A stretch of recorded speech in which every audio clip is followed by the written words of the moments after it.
All right, hey, I wanted to check in because I finished another book, Incidents Around the House by Josh Malerman.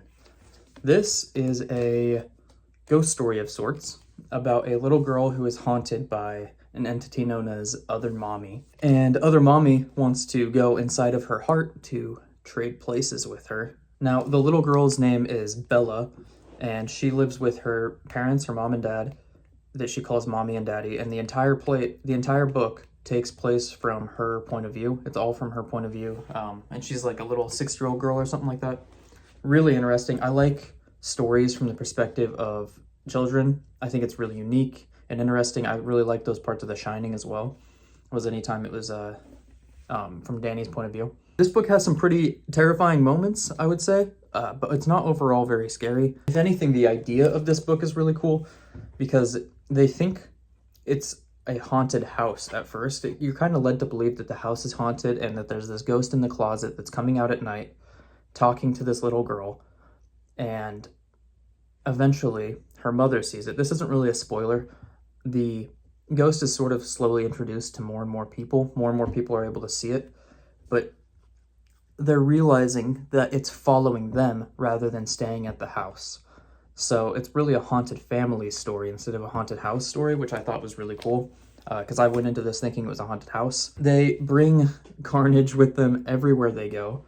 There's a lot of deeper themes, especially towards the end of the book. The mother in this book is a bitch. I hate her. And I think you're supposed to hate her, but I hate her. She is the worst. She's terrible to her family throughout the whole book. She's selfish. She never really learns her lesson. Don't like her at all. The dad's really fucking cool.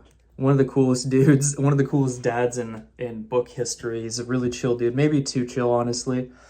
Maybe to a fault. And then Bella, the main character, the girl, is fantastic. I really like her character.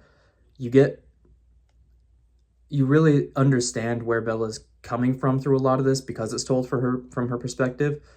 So it's unique in that regard. I really enjoyed it. It's a good read for the spooky season, Halloween season. It says 375 pages, but that is like kind of a joke because like look at how it's written where there'll be narrations and then it'll space and indent for the dialogue and then go back and then back and back and back. So that's how this is all written, and it makes it take up a lot of page space, as you can see. So it looks a little more intense than it really is. I started this yesterday and finished it yesterday. It isn't that bad. It only took me, I think, 4 or 5 hours. It wasn't bad at all. Highly recommend. 4 out of 5. It's a great read for the spooky season right now.